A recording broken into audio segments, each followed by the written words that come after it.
What's up, y'all? It's T, about to react to this Omeezy video. It's titled ABBA versus Stevie prove that debate content is dead. Oh, thank God he made a video about this.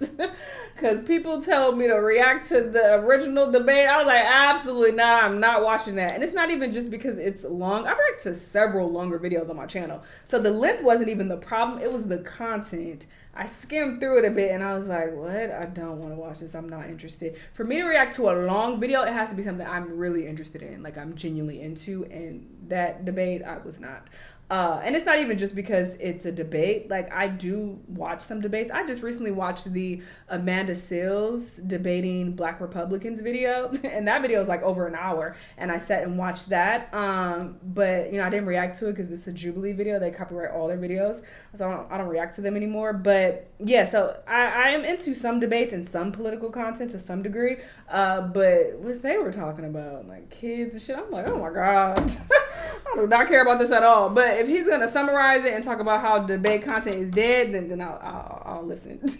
I'll hear what he got to say. So let's watch. On the wake of Charlie Kirk's death, everybody has been so fixated on the concept of debating each other. They claim that he was the person to usher in conversation as a means to bridge the gap between two different parties that sit on the other side of each other. But I know after consuming the internet for the past couple of years or so that debate culture is dead. It's been bastardized by content creation, people who, you know, are keeping a scorecard, people who are trying to win by taking any bad faith means, and honestly, people not really in it for debate per se, but really just to antagonize the others that sit on the opposition of them, to get the clicks and the views. Why? Because YouTube, Twitter, Twitch, Instagram, Snapchat, Facebook, Chat GPT, Clubhouse, all these different social media platforms prefer when you get these high viral moments by antagonizing people who sit on the other side, making them rage out, and ultimately getting your 15 seconds of fame. My problem has always been, though, that at the meat and potatoes of any of these debate culture conversations is that there are actual people getting harmed. And it does no good when we sit on the internet and do nothing but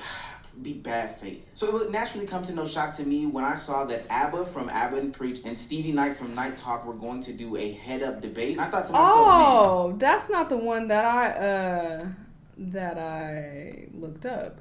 The one I looked up, they were talking about kids. Yeah, it wasn't this one. I didn't see this one. Oh, this was 4 days ago, give or take. Okay. This is not the one I looked up. Do a head-up debate. This is like kids starving or something like that. The one I looked at anyway. And I thought to myself, man, this is about to really expose the real problem with debate culture. Now, brief intermission, I am familiar with both of their content. And on my Patreon, I did a real deep dive watching everything that they had in this full debate conversation. And it's just super nasty. It's really one of the reasons why I even wanted to do this video. One of the biggest problems in debate culture is the semantics game. People use specific wording in order to move the goalpost to make sure that they always have some sort of out in the conversation without really addressing the fact that, hey, we're probably speaking in conversation, and most importantly, the general sentiment is still passed on. So when ABBA and Stevie had a conversation about child hunger and food insecurity. Oh, okay. It's the same video. I'm guessing they just clipped a part of the live and uploaded that on their YouTube channel. So it's the same, yeah. We all kind of understood what was going on, but the way that these things got taken so far out of context, you know, the goalpost was moved in order for Stevie to win a point. I just thought it was disgusting. There should be free school lunch for all children. No. Why? Of course not. Because parents should feed their kids, not the government. What if they can't? Go get a job. A child? You know, the parents should go get the job. You are dumb, dude. Don't give me this stuff. First of all, this is really... You want children to eat? Of course I do. Show me a single child in America going hungry. A young man goes up to Charlie Kirk during that debate and he says to him, hey, what do you think about school lunches for kids? And Charlie laughs at him. He says, there's no starvation in America. We have an obesity problem. Nobody here is going without food. And then you agreed with him. You said there's no starvation in America. Go get food stamps. You can get food at churches. There's no reason to starve. Do you remember that? Yeah, there's no reason to starve in America. It's like 1% of households have like I guess technically a hunger issue, bro, but people are not starving to death in America, bro. Motherfuckers are fat as hell. 2022 data showing a rise in child food insecurity, reversing previous declines. To say nobody is crazy. But where in that does it say kids are starving? We can't be switching words out now, man. Food insecurity is entirely different than starving? That was the question posed in that debate with Kirk. Do you think there should be a child tax credit? Yes, that's not federal funding. Do you think that there should be free school lunch for all children? No. Semantics game used to move the goalposts. Stevie Knight, the myth has been busted. Like, this is why I hate debate culture. Now, let me get this clear before I go on into this video. I don't think that Stevie Knight is like a strong debater by any means. He got kind of exposed. I watch his content for other reasons, you know, to get topics, maybe to laugh at a couple different things here and there, see what's going on that side of the internet. But let me be clear, this is not like the brightest bulb in the bunch. Another trope in debating is lacking faith in the conversation. You know, trying to make a point even though you know it's not realistic, just to get a win in there some way or another. So Stevie Knight goes on to make this claim about kids having food and where they can get food from, and he says something that I find to be very, very funny, but also very, very dumb. You know, not funny ha-ha, but funny weird. Go get food stamps. You can get food at churches. There's no reason to starve. Do you remember that? Yeah, there's no reason to starve in America. It's like 1% of households have like technically a hunger issue, bro, but people are not starving to death in America, bro. Motherfuckers are fat as hell. And the reality of the problem, bro, there's so many different ways that people can eat outside of their parents. There's, bro, food stamps, churches, charities, bro. Like, there's no reason for somebody to starve. So do you want a 7-year-old or 8-year-old to go to get food stamps or go to church and get food? Their parents should go. What if the parent doesn't want to go? What if their parent doesn't want to go? You saw in the video I said that, bro. I'll be jealous when I see the amount of money these people have on food stamps, bro. They be running these EBTs up $400, $500, $600, bro. Like, there's no excuse for somebody to be broke or to be hungry. Unless they got, like, they're picky, they're bougie about what the fuck they want to put in their body, dog. But beggars can't be choosers, bro. And then I'm a capitalist, dog. I'm not in support of... He just completely bypassed what Abba is saying. These kids are starving most of the time because of child neglect. If the parents are being neglectful, then they're not going to take them to get food, and they're not going to care about getting food stamps, especially if the parents are like on drugs, for example, and they're not even worried about eating, because you know crackheads, they ain't got to eat, they go a long time without eating, so they're not going to be worried about, oh, let me go get some food stamps so my kid can eat. They don't give a fuck. So that's the point, and he's like acting stupid. I feel like he understands, but he's pretending he doesn't. The government, or maybe he just don't, I don't know, coming out taking care of everything. Stevie, first of all, I don't know if he doesn't recognize that SNAP benefits, you know, food stamps are government assistance. That's literally what they are. That's what I initially said. Furthermore, again, we're talking about things that 7-year-olds can do, things that kids can do in order to, you know, not be hungry. Somebody would argue in good faith that they could just get free lunch from the school. He goes as far as to talk about kids applying to get food stamps. Even when the conversation was made about, oh, well, the parents should get the food stamps. I get it. We talked about having messed up parents. He doubled down on the fact that kids should get food stamps. I just don't understand how people aren't sniffing out the bad faithedness in this argument. And this is while he is simultaneously rejecting the idea, siding with Charlie Kirk, that kids should be receiving free meals from school, which is also a form of government assistance. It's just one with less steps. Am I stupid, or do y'all see what I'm seeing? And one of the biggest issues that I have with debate culture is that there are real life numbers, statistics, and data points that exist behind all of these things that people argue about on a regular day-to-day basis. But when presented with the opportunity to use these things, people oftentimes say, no, I don't want to use them. I want to go off my thoughts, my feelings, my emotions, and most importantly, what I've been indoctrinated to believe. I'll ask you a question. Which one is higher, the amount of abortions in America or the amount of starving children in America? The amount of starving kids in America. Oh, that's cap. That's cap? Did you Google it? Did you Google it? No, I don't need to Google it. You don't need facts. But you know what? Facts don't care about how you feel about it. I need you to Google it. Okay. Google. Somebody Google it in the chat. Okay.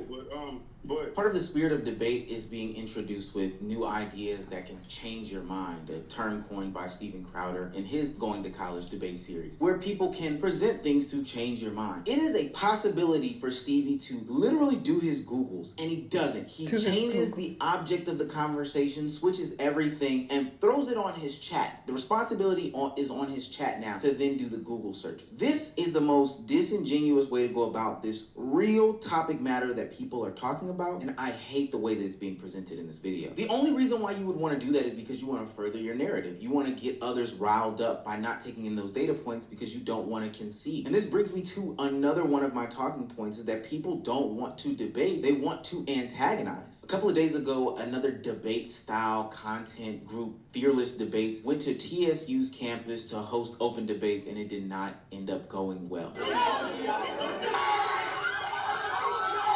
my god. Oh my god. They threw a drink up there. Oh my gosh, they threw a drink up there. Why would they go there just to antagonize them? They just tried to hit the car.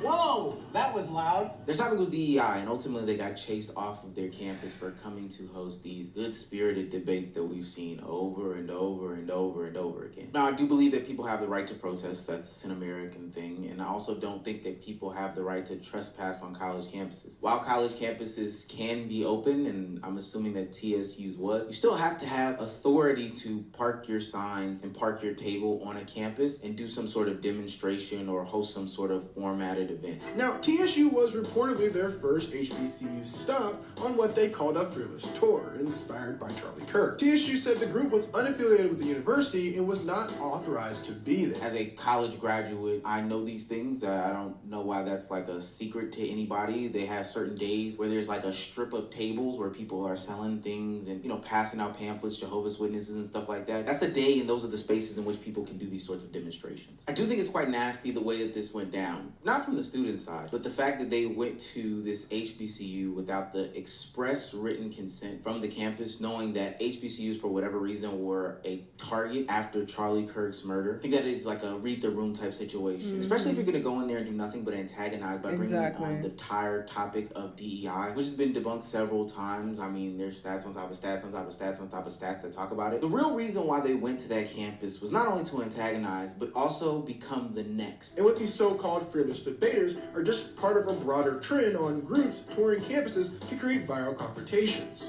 which I would say aren't genuine debates, just performance arts designed to generate outrage and social media content. This move wasn't about debating, it was about creating some kind of controversial moment, which, in the end, some of them and their racist friends kind of got. I had this theory when Kevin Samuels died that there was always going to be a next Kevin Samuels. No matter how you felt about him, somebody was going to come back more aggressively and more stronger, because ultimately it was dollars and cents tied behind getting people emotionally riled up in this debate style content. These people would risk their lives for the bag because there is a bag involved, just for the sake of saying, hey, I was the next great debater that went on college campuses and had bad faith debates. And to be honest with you, this is what all of debate content wants. Whether it's Destiny, whether it's Charlie Kirk, whether it's Steven Crowder, whether it's the Jubilee videos, whether it's Ben Shapiro, whoever it is and whoever it was, it's not for the purposes of making real deal content. It's for the purpose of going to antagonize, be in bad faith, misrepresent numbers, play the semantics game, in an effort to get that viral moment. It's not a search for the truth. It's a search for, hey, what can make the best title, thumbnail, TikTok so I can get paid? Even if it means not conceding when I know that I have been bested. We have absolutely no plans to stop anytime soon. If anything, the events of yesterday have only strengthened our resolve and showed us how important it is that conversations like this be had on college campus. We were all very inspired and angry after seeing the horrible assassination of Charlie Kirk, and immediately decided that we needed to get on last-minute flights and do this, because if we don't, who will?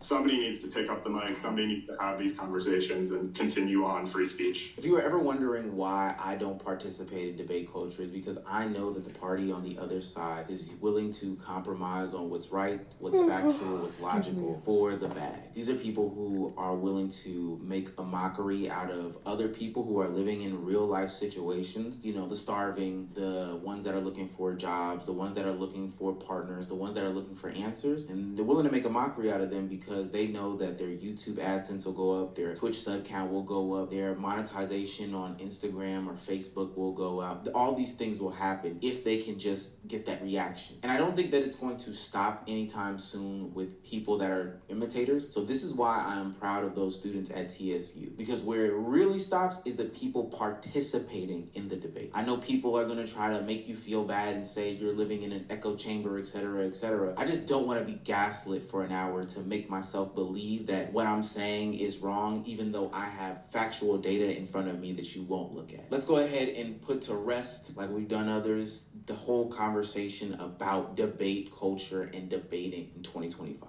We're done with it. I agree. And most people are also not even interested in hearing the other side.